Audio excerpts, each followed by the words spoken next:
Alright, welcome in. This is DJX Chronicles again with The Apple by H.G. Wells.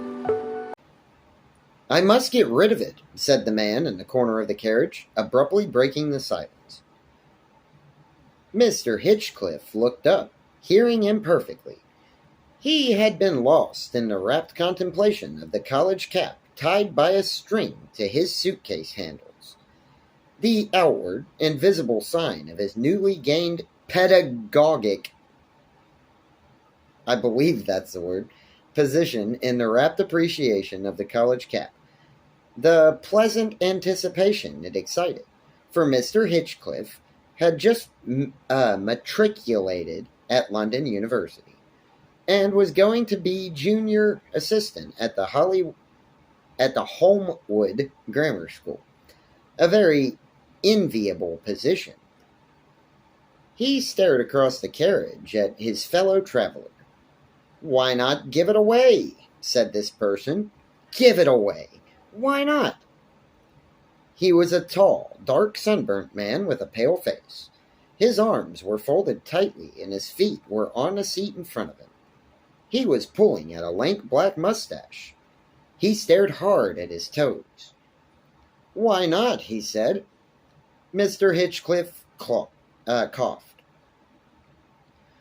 The stranger lifted his eyes. They were curious, dark gray eyes, and stared blankly at Mr. Hitchcliff for the best part of a minute, perhaps. His expression grew to interest. "Yes," he said slowly, "why not?" and ended. "I don't quite follow you, I'm afraid," said Mr. Hitchcliff, with another cough. "You don't quite follow me," said the stranger, quite mechanically, his singular eyes wandering from Mr. Hitchcliff to the bag with its ostentatiously displayed cap, and back to Mr. Hitchcliff's downy face. "You're so abrupt, you know," apologized Mr. Hitchcliff. "Well, why shouldn't I?" said the stranger, following his thoughts. "You are a student," he said, addressing Mr. Hitchcliff. "I am by correspondence of the London University," said Mr. Hitchcliff, with irrepressible pride, and feeling nervously at his tie. "In pursuit of knowledge," said the stranger, and suddenly took his feet off the seat, put his fist on his knees, and stared at Mr. Hitchcliff, as though he had never seen a student before. "Yes," he said, and flung out an index finger. Then he rose, took a bag from under the hat rack, and unlocked it. Quite silently, he drew out something round and wrapped in a quantity of silver paper, and unfolded this carefully. He held it out toward Mr. Hitchcliff. A small, very smooth, golden yellow fruit. Mr. Hitchcliff's eyes and mouth were open. He did not offer to take this object, if he was intended to take it. "That," said this fantastic stranger, speaking very softly, "is the apple of the tree of knowledge. Look at it, small and bright and wonderful, knowledge. And I am going to give it to you." Mr. Hinchcliffe's mind worked painfully for a minute, and then the sufficient explanation, "mad," flashed across his brain, and illuminated the whole situation. One humored madman. He put his head a little on one side. "The apple of the tree of knowledge, eh?" said Mr. Hitchcliff, regarding it with a finely assumed air of interest, and then looking at the interlocutor, "But don't you want to eat it yourself? And besides, how did you come by it?" "It never fades. I have had it now for 3 months, and it is ever bright and smooth and ripe and desirable, as you see it." He laid his hand on his knee and regarded the fruit musingly. Then he began to wrap it again, in the papers, as though he had abandoned his intention to give it away. "But how did you come by it?" said Mr. Hinchcliffe, who had his argumentative side. "And how do you know that it is the fruit of the tree?" "I bought this fruit," said the stranger, "3 months ago, for a drink of water and a crust of bread. The man who gave it to me, because I kept the life in him, was an Armenian. Armenia, that wonderful country, the first of all countries, where the Ark of the Flood remains to this day, buried in glaciers on Mount Ararat. This man, I say, fleeing with others from Kurds who had come upon them, went up into desolate places among the mountains, places beyond the common knowledge of men. And fleeing from imminent pursuit, they came to a slough, high among the mountain peaks, green with a grass-like knife blades that cut and slashed most pitilessly at anyone who went into it. The Kurds were close behind, and there was nothing for it but to plunge in. And the worst of it was that the pass they made through it, at the price of their blood, served for the Kurds to follow.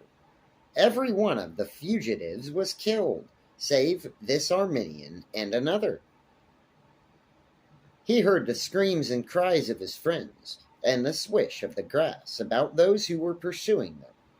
It was tall grass, rising overhead, and then a shouting and answers, and when presently he paused, everything was still. He pushed out again, not understanding, cut and bleeding, until he came out on a steep slope of rocks below a precipice. And then he saw the grass was all on fire, and the smoke of it rose like a veil between him and his enemies. The stranger paused. "Yes," said Mr. Hinchcliffe. "Yes." There he was, all torn and bloody from the knife blades of the grass, the rocks blazing under the afternoon sun, the sky molten brass, and the smoke of the fire driving toward him. He dared not stay there. Death he did not mind, but torture? Far away, beyond the smoke, he heard shouts and cries, women screaming. So he went clambering up a gorge in the rocks. Everywhere were bushes with dry branches that stuck like thorns among the leaves, until he clambered over the brow of a ridge that hid him. And then he met his companion, a shepherd, who had also escaped, and counting cold and famine and thirst as nothing against the Kurds, they went on into the heights, and among the snow and ice they wandered 3 whole days. The 3rd day came the vision. I suppose hungry men often see visions, but then there is this fruit. He lifted the wrapped globe in his hand, and I have heard it too from other mountaineers who have known something of the legend. It was in evening time, when the stars were increasing, that they came down a slope of polished rock into a huge dark valley, all set about with strange contorted trees. And in these hung little globe-like glowworm spheres, strange round yellow lights. Suddenly this valley was lit far away, many miles away, far down it, with a golden flame marching slowly athwart it.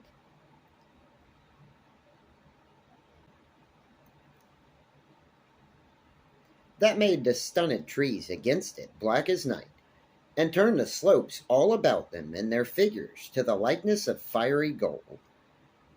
And at the vision, they, knowing the legends of mountains, instantly knew that it was Eden they saw, or the sentinel of Eden, and they fell upon their faces like men struck dead.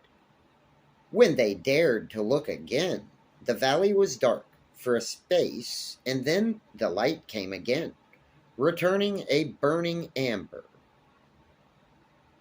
At that, the shepherd sprang to his feet and with a shout began to run toward the light. But the other man was too fearful to follow him.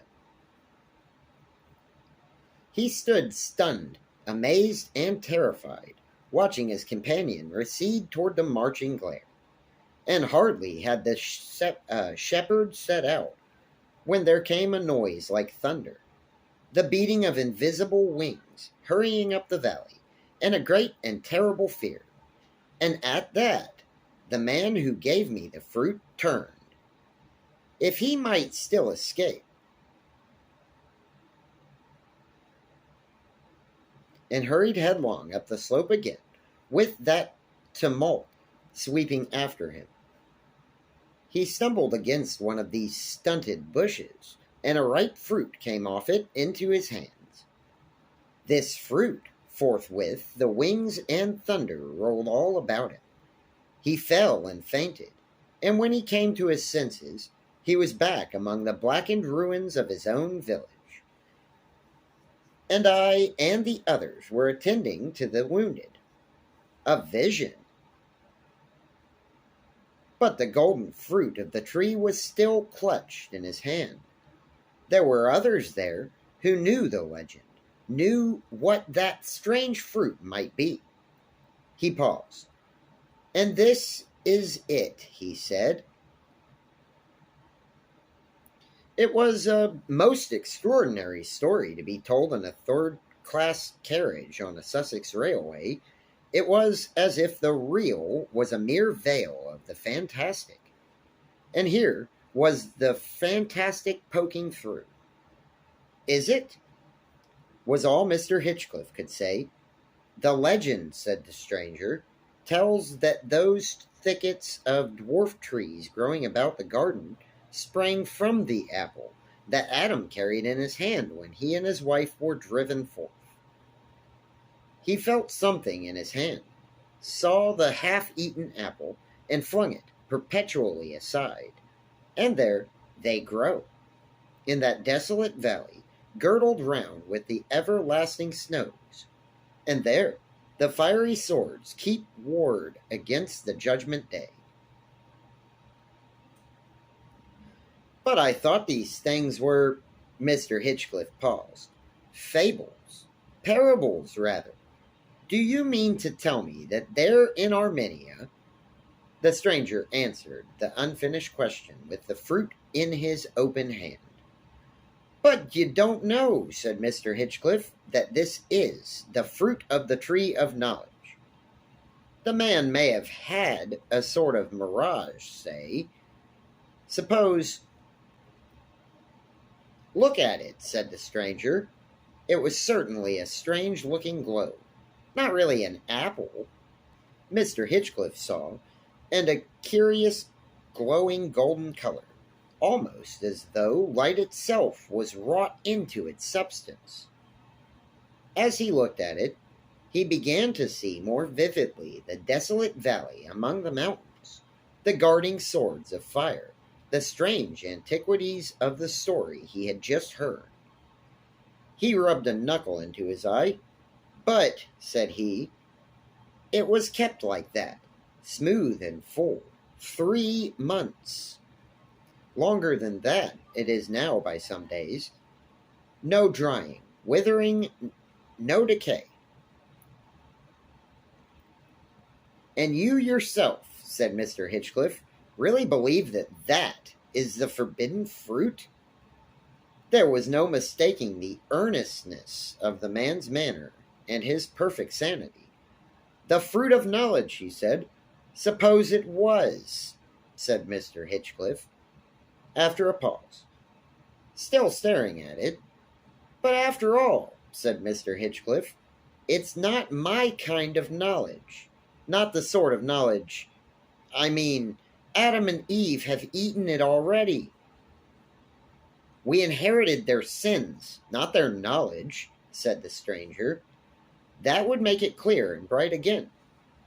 We should see into everything, through everything, into the deepest meaning of everything. Why don't you eat it then? Said Mr. Hitchcliff, with an inspiration. I took it, intending to eat it, said the stranger. Man has fallen. Merely to eat again could scarcely.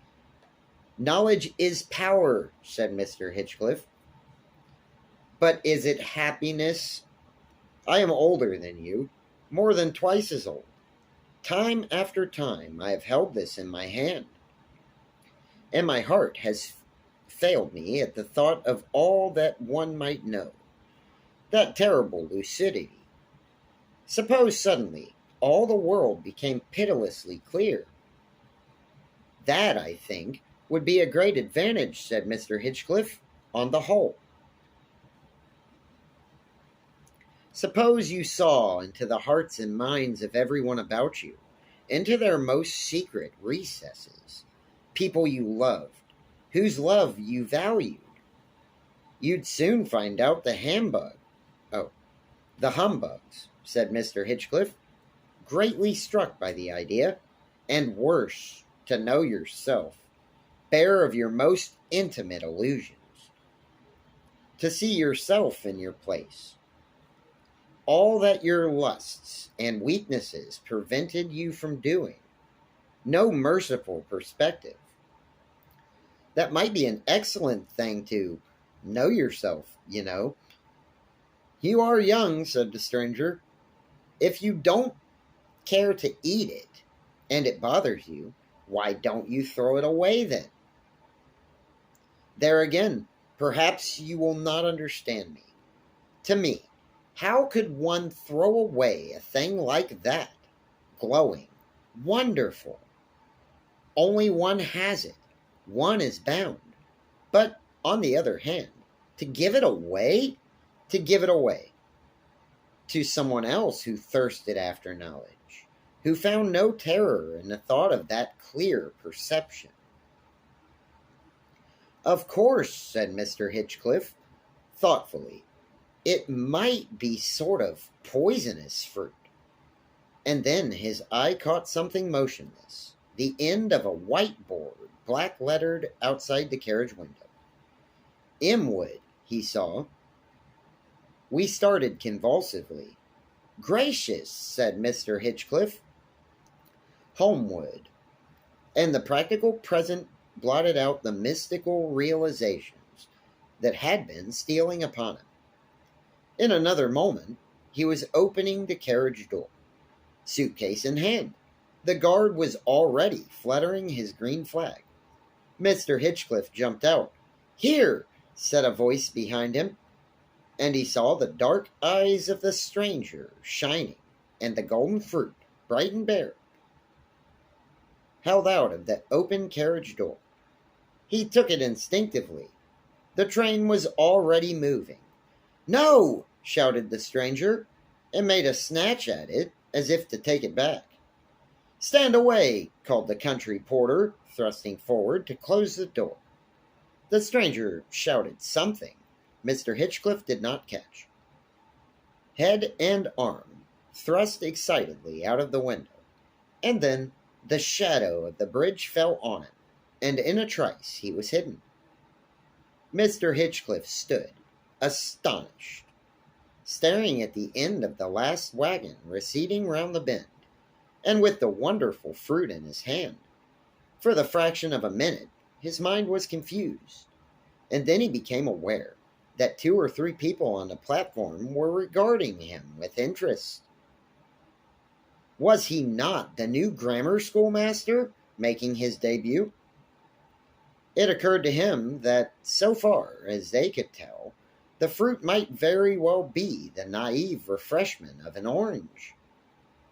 He flushed at the thought, and thrust the fruit into his side pocket, where it bulged undesirably.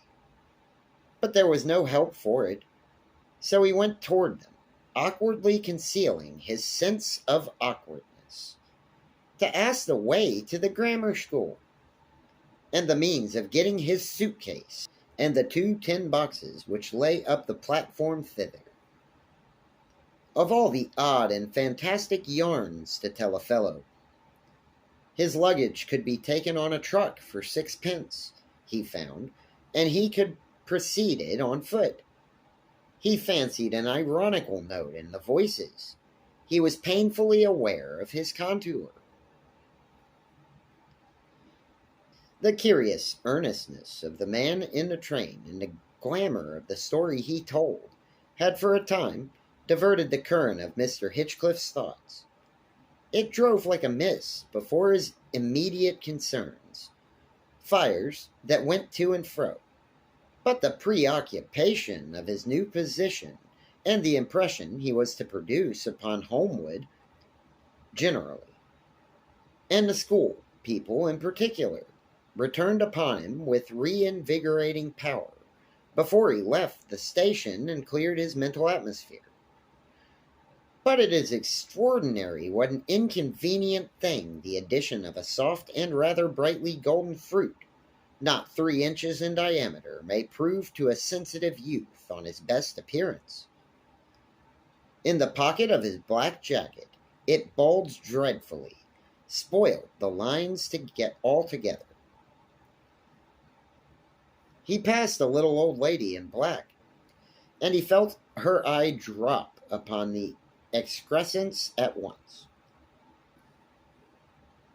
He was wearing one glove and carrying the other, together with the stick, so that to bear the fruit openly was impossible. In one place, where the road into the town seemed suitably secluded, he took his encumbrance out of his pocket and tied it in his hat. It was just too large. The hat wobbled ludicrously, and just as he was taking it out again, a butcher's boy came driving round the corner. "Confound it," said Mr. Hitchcliff. He would have eaten the thing and attained omniscience there and then, but it would seem so silly to go into town sucking a juicy fruit, and it certainly felt juicy. If one of the boys should come by, it might do him a serious injury with his discipline so to be seen, and the juice might make his face sticky and get upon his cuffs, or it might be an acid juice, as potent as lemon, and take all the color out of his clothes. Then round a bend in the lane came 2 pleasant, sunlit, girlish figures. They were walking slowly toward the town and chattering. At any moment, they might look round and see a hot-faced young man behind them carrying a kind of phosphorescent yellow tomato. They would be sure to laugh. "Hang," said Mr. Hitchcliff, and with a swift jerk sent the encumbrance flying over the stone wall of an orchard that there abutted on the road. As it vanished, he felt a faint twinge of loss that lasted scarcely a moment. He adjusted the stick and the glove in his hand and walked on, erect and self-conscious, to pass the girls. But in the darkness of the night, Mr. Hitchcliff had a dream and saw the valley and the flaming swords, and the contorted trees, and knew that it really was the apple of the tree of knowledge that he had thrown regardlessly away, and he awoke very unhappy. In the morning, his regret had passed, but afterwards it returned and troubled him. Never, however, when he was happy or busily occupied. At last, one moonlit night about 11, when all Holmwood was quiet, his regrets returned with redoubled force, and therewith an impulse to adventure. He slipped out of the house and over the playground wall, went through the silent town to the station lane, and climbed into the orchard where he had thrown the fruit. But nothing was to be found of it there among the dewy grass and the faint, intangible globes of Dandelion Down. All right. Well, that was The Apple by H.G. Wells. And hey, it wasn't quite as long as I thought it was going to be. And I still made a billion mistakes, but that's how it's going to be. See you later.